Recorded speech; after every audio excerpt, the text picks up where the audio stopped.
Hello बच्चों, तो आपका स्वागत है the effortless math with Vikram में। तो हमने कल 7.2 चैप्टर के हमने 6 क्वेश्चन पढ़ लिए थे। आज पढ़ने वाले हम 7वां क्वेश्चन और आज हम लगभग प्रश्नावली को समाप्त कर देंगे। तो 7.2 का कौन सा क्वेश्चन है? क्वेश्चन संख्या है 7। 7वां क्वेश्चन कौन सा दे रखा है? देखो कि बिंदु ए के निर्देशांक ज्ञात कीजिए जहां ए बी एक वृत्त का व्यास है जिसका केंद्र 2-3 है तथा बी के निर्देशांक 1 और 4 है। तो आपको एक वृत्त दे रखा है, ठीक है। इसका व्यास क्या दे रखा है आपको? A B. क्या दे रखा है? A B. इसका केंद्र दे रखा है आपको 2 और 3। क्या दे रखा है? 2 और -3। और बी के निर्देशांक दे रखे हैं आपको 1 और 4, ठीक है। एक के निर्देशांक ज्ञात करने हैं। आपको किसके निर्देशांक ज्ञात करने? एक के निर्देशांक ज्ञात करने। तो आपको कुछ नहीं करना है। हमने कल एक सूत्र पढ़ा था, कौन सा पढ़ा था? मध्य बिंदु वाला। वो यहां काम आने वाला है। तो आप लिख लो, माना वृत्त का केंद्र ओ है। नाम नहीं दिया इसलिए वो मान लिया। ओ के निर्देशांक आपको 2 और -3 दे रखे हैं, ठीक है। और माना ए के निर्देशांक क्या मान सकते हैं हम? एक्स व वाई। क्या मान सकते हैं? एक्स व वाई किसके निर्देशांक मान सकते हैं? ए के निर्देशांक मान सकते हैं। ये मान लिया। आपको पता होना चाहिए जो ये वृत्त का केंद्र होता है ये आपके व्यास का मध्य बिंदु होता है। होता ही नहीं होता है? ये व्यास है, इससे इधर वाली दूरी हो, इससे इधर वाली दूरी, दोनों दूरियां क्या होती है? बराबर होती है। तो इसका मतलब दूरियां दोनों बराबर है। तो ये बीच वाला बिंदु क्या कहलाता है? बीच वाला बिंदु कहलाता है मध्य बिंदु। कहलाता है मध्य बिंदु। तो आपको पता होना चाहिए मध्य बिंदु ज्ञात करने का सूत्र क्या होता है? मध्य बिंदु ज्ञात करने का सूत्र होता है, बीच वाला हो जाएगा x1 + x2 बटा 2। ये होता है y1 + y2 बटा 2। होता नहीं होता है? होता है। आपको इसमें उल्टा दे दिया है, मध्य बिंदु दे दिया और ये वाले बिंदु पूछ लिए। तो बस थोड़ा सा फर्क है, करना कुछ नहीं। आगे देखो करना क्या है इसमें, मध्य बिंदु ज्ञात करना है। तो ये होता है x + 1 बटा 2, ठीक है। फिर हो जाएगा 4 + y बटा 2 बराबर मध्य बिंदु का निर्देशांक क्या दे दिया आपको? 2 और -3। इसके बराबर होंगे या नहीं होंगे? होंगे। जो ये निर्देशांक आपको ज्ञात करना है तो वो ऐसे ही ज्ञात होगा और ये इसके बराबर होंगे। आप इस पक्ष के बराबर ये पक्ष कर दो, इस पक्ष के बराबर ये पक्ष कर दो, तो कर देंगे। तो x + 1 बटा 2 बराबर हो जाएगा 2 तथा 4 + y बटा 2 बराबर क्या हो जाएगा? -3 हो जाएगा। 2 इधर चला जाएगा तो x + 1 बराबर हो जाएगा 4 तथा 4 + y बराबर हो जाएगा -6। ये हो जाएगा x बराबर हो जाएगा 3। ये हमारा x का मान आ गया तथा y बराबर हमारे क्या हो जाएगा? -10। तो आपको पता होना चाहिए कि हमारे अतः a के निर्देशांक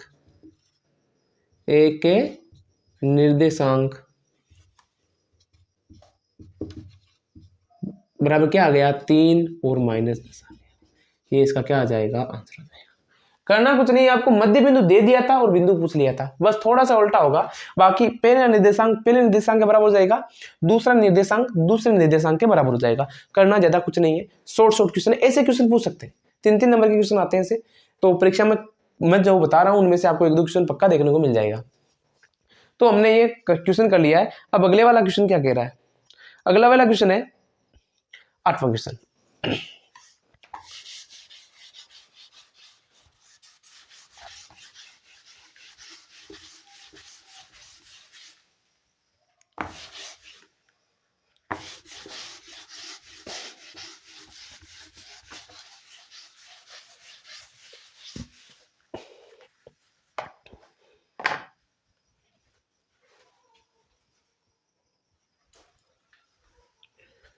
तो हमारा 7वां क्वेश्चन खत्म हो गया है। अब हम करने वाले हैं 8वां क्वेश्चन। 8वां क्वेश्चन हमारा क्या है? 8वां क्वेश्चन है कि यदि a व b क्रम से -2 तथा 2 और -4 हो तो p बिंदु के निर्देशांक ज्ञात कीजिए ताकि AP बराबर। आपको दिया हुआ क्या है वो लिख दो। दिया ए पी बराबर दिया हुआ है 3/7 ए बी दिया हुआ है।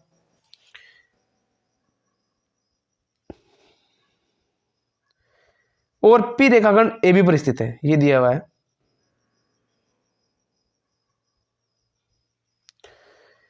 आगे दे दिया बिंदु ए व बी के निर्देशांक क्या दे दिया आपको, ए के निर्देशांक दे दिया आपको -2 और 2, और बी के निर्देशांक क्या दे दिया आपको 2 और -4। आगे दे रखा है पी बिंदु के निर्देशांक आपको ज्ञात करने हैं और पी बिंदु ए बी पर स्थित है। ठीक है, ये लाइन बना लो आप, ये लो, यहां पर लिख लो आप ए के निर्देशांक हो जाएगा -2 और 2, और बी के निर्देशांक हो जाएगा 2 और -4। ये इस पर स्थित है, क्या स्थित है यहाँ पर, पी स्थित है। स्थित हो गया पी, करना कुछ नहीं है, बस थोड़ा सा सोचना है। ये ए बी इधर भेज देता हूं मैं आपके हिसाब से, या फिर नीचे कर लेता हूं इसको, करना कुछ, ए बी को इधर भेज दिया तो ये ए पी बटा ए बी बराबर क्या हो जाएगा 3/7 हो जाएगा। होगा या नहीं होगा, होगा। ये एपी कितनी है, इधर एक मिनट,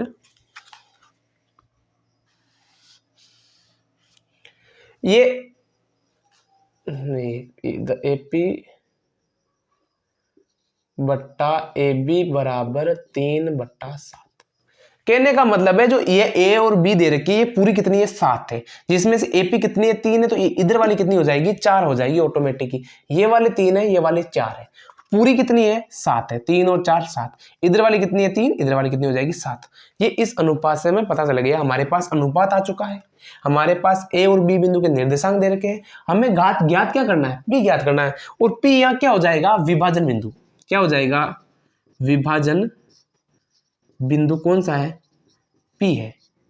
इसके निर्देशांक ज्ञात हो जाएगा विभाजन सूत्र से, विभाजन सूत्र से। तो विभाजन सूत्र लिखा हुआ है हमारे पास m1x2 प्लस m2x1 बट्टा m1 प्लस m2, ये पहला बिंदु हो जाएगा, और जाएगा m1y2 प्लस m2y1 बट्टा m1 प्लस m2, ये हो जाएगा। आपको ज्ञात क्या करना है, m1 का मान कितना दे रखा है हमारे पास 3, x2 का हमारे पास दे रखा मान 2, प्लस m1 का मान दे रखा m2 का 4, गुणा x1 का मान दे रखा -2, बट्टा m1 plus m2 3 plus 4। m1 का मान कितना है 3 है, y2 का मान कितना है -4 है, प्लस इसका मान कितना है 4 है, फिर वापस का मान 2 हो गया। जो मान लिखा हुआ है लिख दो, जैसे 3 प्लस 4, गलती कभी नहीं होगी। 3 दूने 6 और 4 दूने 8, ये -8 6 में से गया, कितना बचा, कितना बचा -2/7। ये 4 दूने 8 है, 4 3 12, 12 में से 8 गया, कितना बचा -4/7। और ये हमारे इस बिंदु के क्या आ जाएगा, निर्देशांक आ जाएगा। किस बिंदु के निर्देशांक आएंगे, ये पी बिंदु के निर्देशांक आएंगे। -2/7,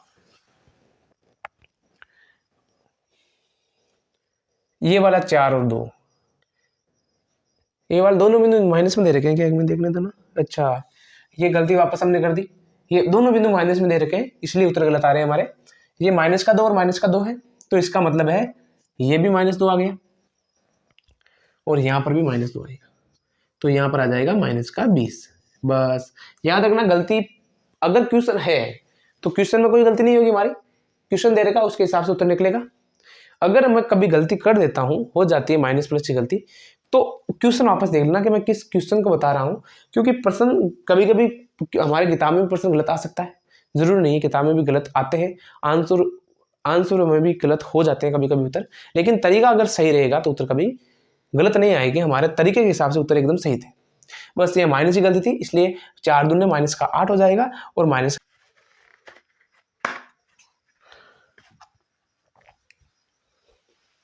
हमारा 8वां क्वेश्चन हो चुका है। अब हम करने वाले हैं 9वां क्वेश्चन। देखो 9वां क्वेश्चन क्या कहता है।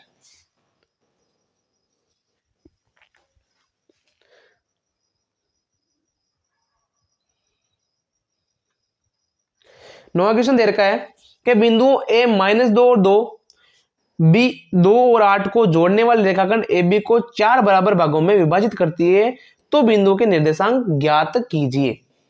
अब आप लिख लो यहां पर माना हम लाइन बनाने वाले हैं यहाँ नीचे, ऊपर माना लिख लेंगे। चलो ये बिंदु हो जाएगा, ये बिंदु हो जाएगा, यहाँ P और यहाँ Q। आप यहाँ P नहीं, यहाँ पर A और यहाँ पर B। यहाँ पर मान लो आप P, यहाँ पर Q और यहाँ पर R। माना बिंदु P Q R रेखाखंड AB को 4 बराबर भागों में बांटते हैं या फिर विभाजित करते हैं। माना बिंदु P Q R तीनों दे रखे तो भाग 1 2 3 4 हो गए। रेखाखंड AB को 4 बराबर भागों में बांटते हैं, लिख लिया। अब A और B बिंदु के निर्देशांक लिख लो। A बिंदु के निर्देशांक दे रखे आपके -2 और 2। B बिंदु के निर्देशांक दे रखे आपको 2 और 8 दे दिया। A बिंदु के निर्देशांक होंगे, B बिंदु के निर्देशांक होंगे, हो गए हमारे पास A और B के निर्देशांक। अब आपको ज्ञात क्या करना है, किस अनुपात बांटता है, 4 बराबर भागों में बांटता है। तो इसका मतलब ये 4 भाग है, ये 1 हो जाएगा, ये 1 हो जाएगा, ये 1 हो जाएगा, ये 1 हो जाएगा, ये इसका अनुपात हो जाएगा। हमें P Q R के क्या याद करने, निर्देशांक याद करने। तो आपको पता होना चाहिए, मैं आपको यहाँ पर एक विभाजन सूत्र लिख देता हूँ। विभाजन सूत्र ये हर में काम आएगा, ये याद रख लेना।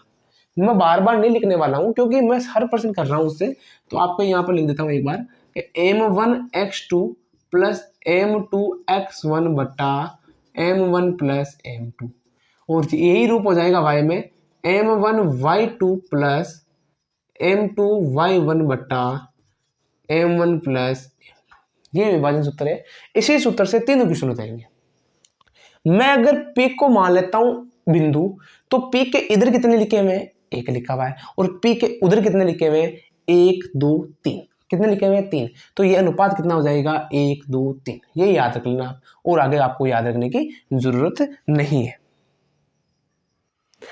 तो ये हो जाएगा कि AP अनुपात PB बराबर हो जाएगा 1:3। हो गया अनुपात बराबर। PQR के निर्देशांक ज्ञात करने हैं। तो AP, ये AP अनुपात ये करना है, P के निर्देशांक ज्ञात करने हैं। तो लिख लो P के निर्देशांक, किसके निर्देशांक, P के, किस सूत्र से, विभाजन सूत्र से।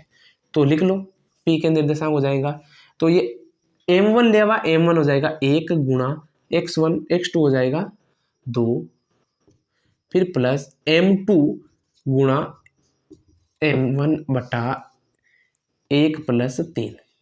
ये हो गया, क्या हो गया, पहला निर्देशांक। y वाला हो जाएगा m1 का मान हो जाएगा 1 गुणा y2 का मान कितना दे रखा है 8, फिर प्लस m2 3 गुणा माइनस प्लस का 2 बटा हो जाएगा 1 प्लस 3। डायरेक्ट कर दो आप, 3 दूने 2 6, माइनस का 6 में से 2 गया, कितना बचा, -6 में से 2 गया, -6 में से बचेगा 4 बटा 3 और 1 4, -6 में से 4 बटा 4 एकदम आ गया। आगे हो जाएगा 8 और 6 14 बटा 4, कितना हो जाएगा 14 बटा 4। और ये आगे सरल होता है, ये हो जाएगा 1:7 बटा 1 बटा 7 बटा 1,7 बटा 2 आ जाएगा। ये हमारा कौन सा निर्देशांक हो गया, P वाला निर्देशांक है गया, पहला निर्देशांक हो गया P का। तो ये बिंदु हो जाएगा P वाला। अब दूसरा किसका ज्ञात करना हमें, दूसरा ज्ञात करना हमें इसका Q का निर्देशांक। किसका ज्ञात करना है, Q का निर्देशांक ज्ञात करना है। तो Q का निर्देशांक,